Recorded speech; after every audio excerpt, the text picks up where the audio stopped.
पे क्वेश्चन देख रहे हैं हम लोग।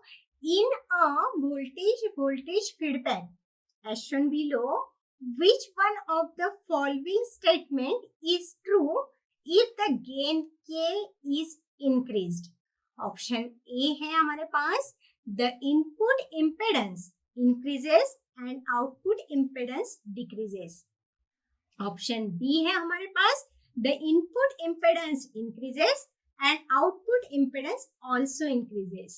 Option C है, the input impedance decreases and output impedance also decreases. Option D है, the input impedance decreases and output impedance increases. Diagram हमें यहाँ पे गिवन है, तो वोल्टेज फीडबैक एम्पलीफायर की यहाँ पे हमें डायग्राम गिवन है।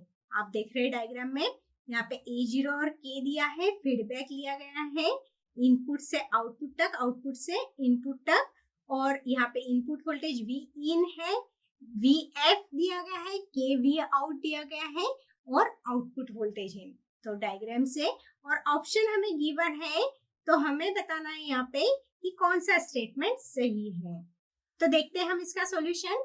जो कॉन्फ़िगरेशन है वो है हमारा यहाँ पे वोल्टेज फीडबैक एम्पलीफायर, मतलब यहाँ पे हम उसको बोल सकते हैं कि ये वोल्टेज सीरीज फीडबैक कॉन्फ़िगरेशन है।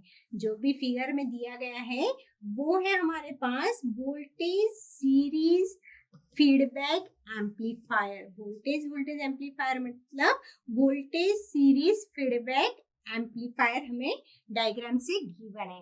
तो वोल्टेज सीरीज फीडबैक एम्पलीफायर में जो इनपुट इम्पेडेंस रहता है RIF, वो रहता है RI इंटू 1 प्लस A0K। मतलब इनपुट रेजिस्टेंस के साथ जो गेन रहता है वो मल्टीप्लाई रहता है। इसका मतलब जो इनपुट रेजिस्टेंस है वो हमारा यहाँ पे इंक्रीज होता है। इनपुट जो इम्पेडेंस है वो इंक्रीज होता है अगर इनपुट रेजिस्टेंस के साथ हम गेन को मल्टीप्लाई करें। तो इसीलिए यहाँ पे जो ये इनपुट इम्पेडेंस है वो हमारा इंक्रीज हो रहा है यहाँ पे।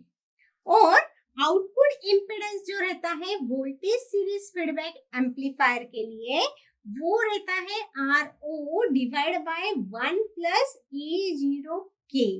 मतलब यहाँ पे आउटपुट इम्पेडेंस जो है उसका फॉर्मूला है output resistance divide by gain. अगर हम गेन से डिवाइड कर रहे हैं तो हमारा जो आउटपुट इम्पेडेंस है वो हमेशा डिक्रीज होता रहता है। तो आउटपुट इम्पेडेंस जो है वो हमेशा डिक्रीज होता रहता है अगर हम गेन से डिवाइड करें तो in the voltage series feedback amplifier.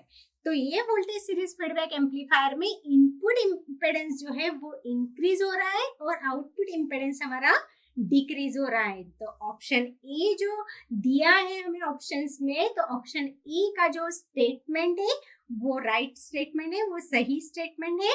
That is option A का स्टेटमेंट दिया गया है कि इनपुट इम्पेडेंस जो है वो इंक्रीज हो रहा है और आउटपुट इम्पेडेंस जो है डिक्रीज हो रहा है। इसलिए option A is the correct answer.